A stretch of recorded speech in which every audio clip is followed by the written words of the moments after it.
ओम नमस्ते मित्रों, भाइयों बहनों।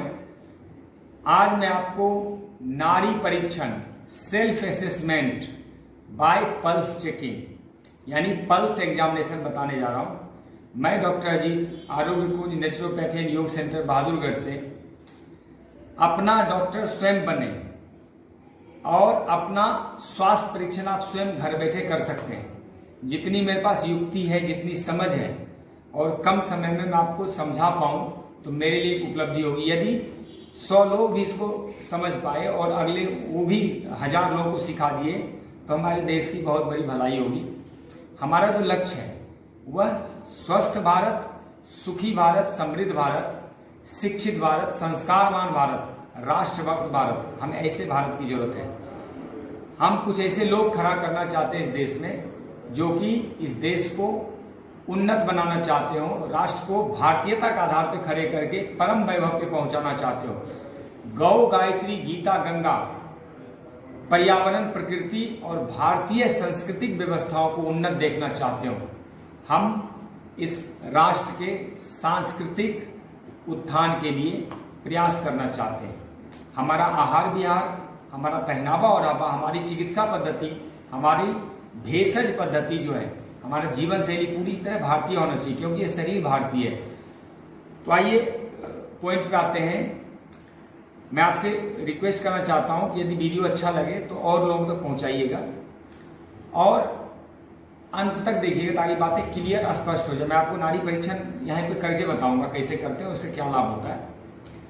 दरअसल जो चिकित्सा की प्राचीन पद्धतियां और अर्वाचीन पद्धतियां भी जो है उसमें सेल्फ असेसमेंट या फिर एक वैध होते थे 50-50 गांव का नाड़ी परीक्षण, जीभ परीक्षण, आंखों का परीक्षण, नाखून से, स्किन से और चेहरे का जो कलर है उसको परीक्षित करके वो बता देते थे इसको कौन सा रोग है। कई बार नाभि कोडी ठीक करके बड़े बड़े रोग ठीक हो जाते थे। आज का जो मेडिकल साइंस है, ये जो वैज्ञानिक चिकित्सा पद्धति जिसको कहते हैं, वह वैज्ञानिक तो है नहीं, अवैज्ञानिक है पूरी तरह। उसमें सिर्फ सिम्पटम के आधार पर चिकित्सा की जाती है, कोई सिस्टमेटिक ठीक नहीं किया जाता, ना लाइफ स्टाइल पे कोई चर्चा की जाती है। वह सिर्फ रोगों को दबाने का काम करता है जो कि बाद में बहुत भयंकर रूप में फिर उभर के और मानव जीवन को नाश कर रहा है। और हर दिन दवाओं पे, मेडिकल टेस्ट पे या फिर डिजीज ड्रग्स, हॉस्पिटल पे डिपेंडेंसी बढ़ती जा रही है। मनुष्य पूरी तरह स्वतंत्रता का अनुभव नहीं कर सकता, हर जगह पे फंसा रहेगा, ये दवाई खाना है, इतने बजे करना ही करना। हमारा शरीर सबसे बड़ा मेडिकल लेबोरेटरी है, यही समझो सबसे बड़ा प्रयोगशाला है, सबसे बड़ा परीक्षण घर है। यहाँ पे कुछ भी होता है शरीर बताता है। दांत में एक कंकड़ भी फंस जाएगा शरीर बता देगा, एक मच्छर भी काटेगा पैर में शरीर बताएगा। आपको मशीन से टेस्ट कराने की जरूरत नहीं है। ज्यादा मशीन से टेस्ट कराने से डायग्नोसिस कॉजेज कैंसर, बड़े बड़े रोग लग जाते हैं। व्यर्थ में MRI, CT स्कैन, एक्सरे या फिर जो अल्ट्रासाउंड वगैरह है, सोनोग्राफी वगैरह या इंडोस्कोपी या कोलोस्कोपी वगैरह नहीं करना चाहिए। पैट CT स्कैन वगैरह और भी खतरनाक है। ये जितने आधुनिक लेजर वाले जो तकनीक है जिससे परीक्षण किया जाता है बहुत ही खतरनाक है। इससे बड़े रोग लगने के खतरे बहुत ज्यादा बढ़ जाते हैं और एक बार रोग लग गया तो फिर जाने का तो कोई मतलब नहीं। तो आइए मैं कम टू द पॉइंट आता हूं कि हम नाड़ी परीक्षण करके कैसे अपने घर में स्वयं के हेल्थ को समझ सकते हैं। मुझे बात रोग है, पित्त रोग है, कफ रोग है। आपको पता है 3 ही रोग होते हैं आयुर्वेद में जो ज्यादातर इसी से श्रेणी में आते हैं। जैसे बात रोग में तो 60 प्रकार के रोग आते हैं, पित्त रोग में लगभग 25-30 प्रकार के रोग, कफ रोग में भी लगभग 15 से 20 प्रकार के रोग आते हैं। उसमें साइनस से लेके और अस्थमा, दमा, TB तक। तो इस ढंग से उसका परीक्षण किया जाता है।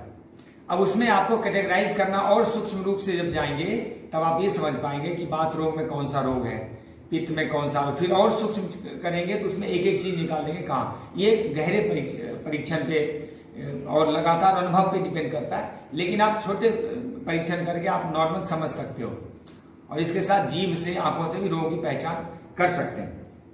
तो आज मैं सिर्फ नाड़ी की बात करूंगा, जीभ, आंखों, त्वचा या नाखून में की बात नहीं करूंगा। देखिए, ये बात, पित्त और कफ है, ये 3 रोग होते हैं और 3 ही स्वास्थ्य है। यह तीनों का संतुलन ही हेल्थ है और तीनों का बिगड़ना ही रोग है। रोग और कुछ नहीं, बस संतुलन स्थापित जो है शरीर का वो बिगड़ गया, पंच तत्वों में आपस में तालमेल खराब हो गया, सिस्टम आपस में एक दूसरे के खिलाफ काम करने लगते हैं, रोग लग जाता है। तो नाड़ी का परीक्षण का जो महत्व है केवल चिकित्सकों के लिए नहीं बल्कि जन सामान्य के लिए बहुत विशिष्ट स्थान रखता है। इससे बहुत ही कीमती जानकारी बहुत कम समय में आपको मिल जाएगी। और आयुर्वेद में तो इस परीक्षण का बहुत विशेष महत्व है। एक एक वैद्य एक 100 गांव को स्वस्थ रख पाते थे इसी परीक्षण द्वारा। तो नाड़ी बढ़े हुए दबाव की एक तरंग है जो धमनियों मतलब आर्टरीज में उस समय प्रकट होती है जब हृदय रक्त को पंप करके बाहर धकेलता है। यह उस स्थान पर स्पर्श करके अनुभव की जा सकती है जहां पर कोई धमनी यानी आर्टरी किसी हड्डी के ऊपर अवस्थित होता हो। और सबसे बढ़िया जो सबसे बेस्ट तरीका है वह अपनी नाड़ी, ये जो नाड़ी है वो हड्डी के ऊपर हमारी धमनियां हैं यहाँ पे। तो यदि कलाई पर सामने की ओर रेडियल धमनी को उंगलियों से स्पर्श करके आप नाड़ी परीक्षण करते हैं तो यह पल्स रेट भी बताता है और साथ में एक्यूरेसी बहुत बढ़ जाती है रोगों को पकड़ने की। तो हार्ट रेट और पल्स रेट जो है लगभग सामान्य अवस्था में उसके एक ही जैसा होता है, अनुरूप ही होता है। जैसे अगर 70-75 किसी की पल्स रेट है तो वही उसकी हृदय की गति भी होती है। विधि क्या है मैं समझाना चाहता हूं। नाड़ी देखने वाला और नाड़ी दिखाने वाला और देखने वाला दोनों स्थिर चित्त होने चाहिए। मन में शांति होनी चाहिए, कोई जल्दबाजी, घबराहट, हड़बड़ाहट ना हो, किसी अंग पे किसी प्रकार का बोझ या दबाव ना हो। शांत शिथिल ढीला करके आंख बंद करके दिखाने वाला भी देखने वाला भी आंख बंद करके सांसों का ध्यान करते हो, प्रभु का नाम लेके अपने ईश्वर गुरु को याद करके और आराम से इसको देखना चाहिए। तुरंत स्नान किया हुआ, भोजन किया हुआ या भूखा या तुरंत व्यायाम करके आया हुआ या प्यास से कामातुर व्यक्ति या पेशाब पाखाना रोक के या उसका पाखाना लगा हुआ हो और तब उसको बिठा लिए या तुरंत मल त्याग करके तुरंत यूरिन त्याग करके किसी भी पुरुष या स्त्री की नाड़ी नहीं देखना चाहिए। ऐसा करके आप अगर नाड़ी देखते हैं तो एक तो वह नाड़ी सही नहीं बताएगा, दूसरा जो परीक्षण कर रहे हैं वह भी किसी सही निर्णय पर नहीं पहुंच सकते। ऐसी दशाओं में नाड़ी बिल्कुल अनियमित होती है। तो नाड़ी परीक्षा का सबसे अनुकूल समय सुबह का समय होता है और उस समय ना चाय पीना चाहिए, ना क्रोधित होना चाहिए, ना कोई व्यर्थ में किसी से बकवास करने चाहिए या घर में कोई ऐसा कुछ खाना पीना नहीं चाहिए। शौच आदि से निवृत्त होके नहा धो के आराम से शांति से आके स्थिर चित्त होके बैठ जाए, 2 मिनट का ध्यान कर ले, सांसों का ध्यान कर ले। और कलाई को जो मैंने बताया था, कलाई पे दाहिने हाथ और बाएं हाथ नियंत्रण दोनों की कलाई देखनी चाहिए। नाड़ी परीक्षा के लिए कलाई पर 3 उंगलियां अनामिका और मध्यमा और ये तर्जनी मध्यमा और अनामिका तीनों उंगलियां रखी जाती। कलाई के नीचे अंगूठा रहता है जैसे इस प्रकार, ये देखिए ये, लेकिन ये उंगली यहां पे आनी चाहिए, ये ऐसे। आप जब सामने बैठते हैं तो ऑटोमेटिक ऐसे आ जाता है, ये होना चाहिए। और रोगी को कलाई पकड़ के रखें, एक हाथ चाहे तो ऐसे लगा सकते हैं और उचित अवस्था में अपने हाथ को आप रख सकते हैं। जो पेशेंट है उसका हाथ उचित अवस्था में रख सकते हैं बिना हिलाए डुले। आधुनिक चिकित्सा विज्ञान में भी में नाड़ी परीक्षण को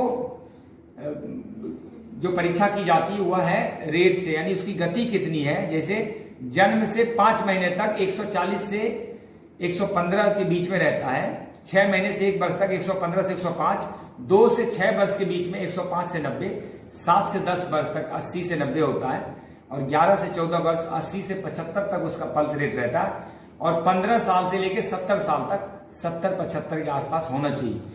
फिर भी यदि 60 से 70 के बीच में होता है तो मोटा मोटी ठीक कहा जा सकता है और 70 के बाद 60 से ऊपर नहीं जाना चाहिए, नियम है।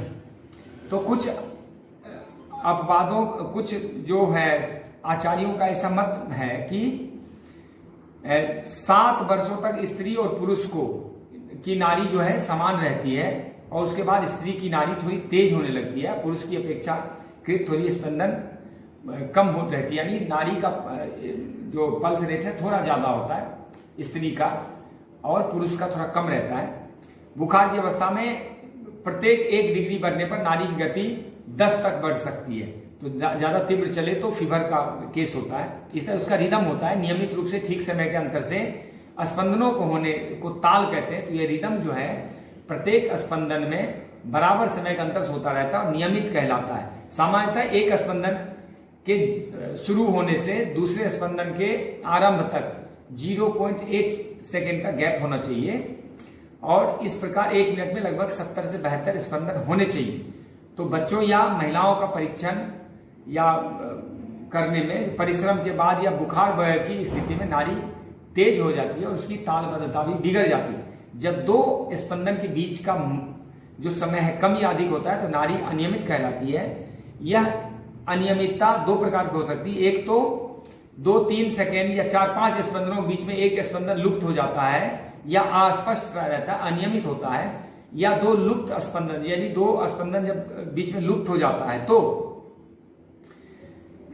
उसकी स्पंदनों की संख्या सदैव बराबर ही रहती है। मतलब इसको यूं कहें रेगुलर है लेकिन इरेगुलर है, रेगुलर इरेगुलरिटीज कहते हैं। नियमित अनियमित होता है, कभी कभी 3, 4 या 5 स्पंदनों के बीच भी एक स्पंदन लुप्त होता है, इसे इरेगुलर इरेगुलरिटीज कहते हैं। यानी ये अनियमित है, अनियमित अनियमितता है, इसे हृदय की नियमितता का ज्ञान हो जाता है। इसी प्रकार फोर्स, नाड़ी शक्ति से स्पर्श करने वाली उंगली को धकेलती है। नाड़ी में अगर फोर्स होगा, नाड़ी सही होगा तो फोर्स करती है, बलवती होती है नाड़ी, इसे ही नाड़ी का बल कहते हैं। यह नाड़ी कितनी जल्दी भरती कितनी जल्दी खाली होती है, इससे उसके फोर्स का पता लगता है।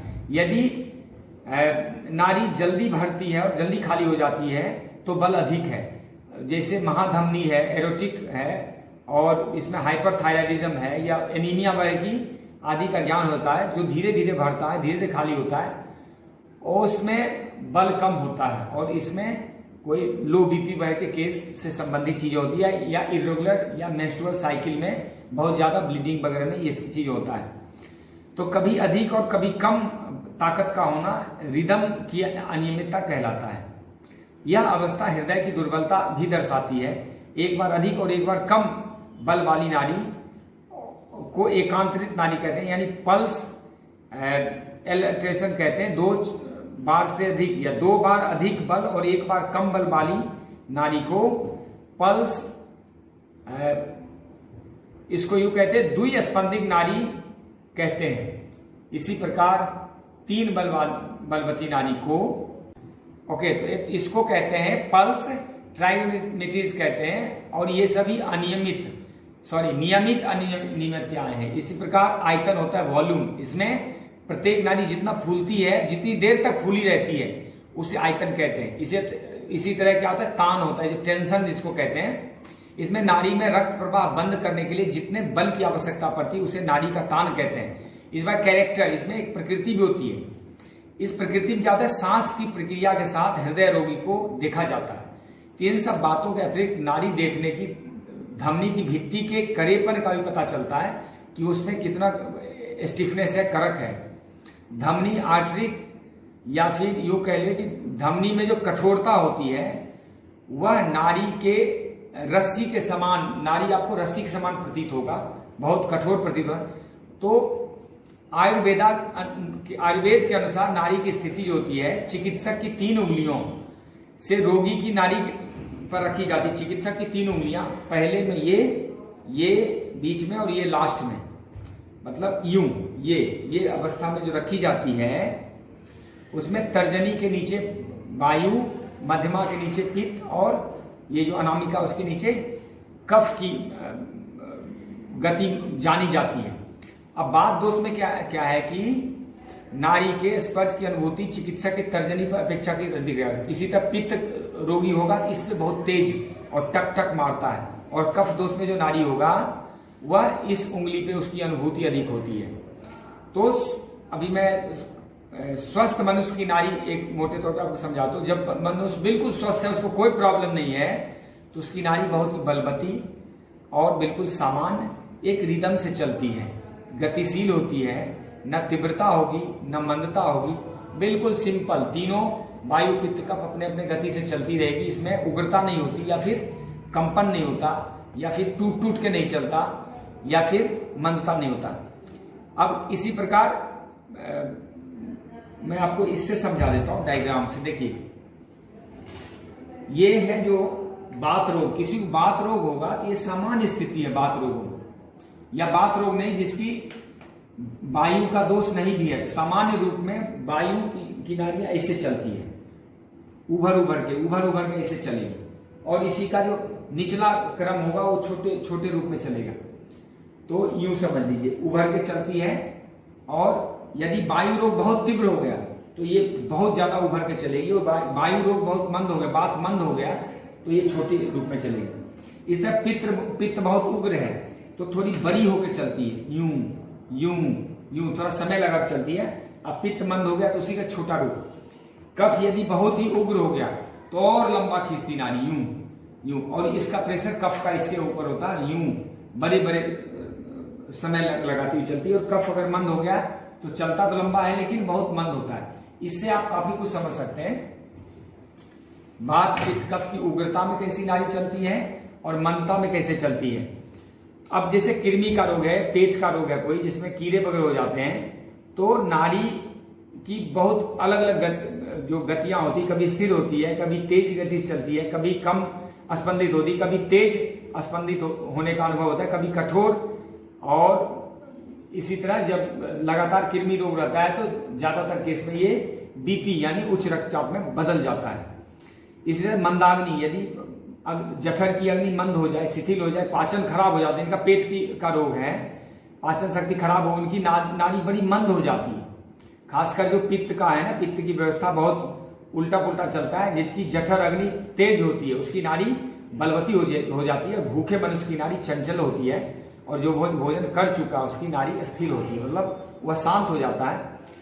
अब लास्ट पॉइंट पे आ रहा हूं, असाध्य रोग हो जाए तो नारी कैसे पहचानेंगे। असाध्य मतलब जो रोग ठीक नहीं हो सकता, मृत्यु की स्थिति, अगले 2-4-6 महीने में मृत्यु होने वाला है, तो इसमें क्या है, नारी कंपन युक्त चलती चलती रह जाए और फिर उंगलियों को स्पर्श करे, वाइब्रेट होगी नारियों में, और चलते चलते रुक जाएगा और फिर उंगलियों में धीरे से स्पर्श करेगा।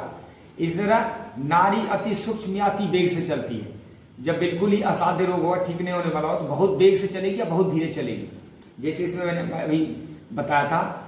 तीसरा है कि नारी टूट फूट कर चलती है और ठीक सिलसिलेवार ढंग से नहीं मिलता, सिलसिला इसका टूटता रहता है, कभी कम कभी ज्यादा, कभी रुक गया कभी चल पड़ा, मतलब अनियमित, बिल्कुल ही गड़बड़। इसी तरह अलग अलग रोगों में, जैसे क्रोधित व्यक्ति हुआ या तुरंत परिश्रम किया हुआ, कामातुर व्यक्ति हुआ, इसमें नारी बहुत वेगवती चलती है, बहुत तीव्र गति से चलती है। और इसी तरह धातु चिंता की स्थिति में, जिसका धातु खराब हो रहा है शरीर की, और चिंताग्रस्त मनुष्य की नारी बहुत ही क्षीण गति से चलती है, बहुत ही धीमा चलता है, बहुत ही गंदा होता है उसका नारी का व्यवस्था। लेकिन सबसे मोटी बात ये है, ये एक अंतिम बात कहकर मैं इसको समापन करूंगा, कि नारी परीक्षण के लिए अध्ययन पढ़ने से अच्छा है कि अभ्यास करें। अध्ययन से अभ्यास का स्थान ज्यादा श्रेष्ठ है, थ्योरी से प्रैक्टिकल बहुत ऊंची चीज है। जब आप लगातार 200-400 लोगों का नाड़ी परीक्षण करेंगे, जब काम करेंगे इस फील्ड में, तो आपको एक अनुभव हो जाता है। जैसे बिल्कुल आप उंगली रखेंगे, और कई बार तो चेहरा देखते समझ में आ जाता है इसको क्या रोग है, उंगली रखेंगे और सामान्य रूप से आप पकड़ लेंगे कहां दिक्कत है। तो धन्यवाद, ओम आपका कल्याण हो। मैंने जो इतने कम समय में समझा सकता था आपके सामने प्रस्तुत किया। जय हिंद,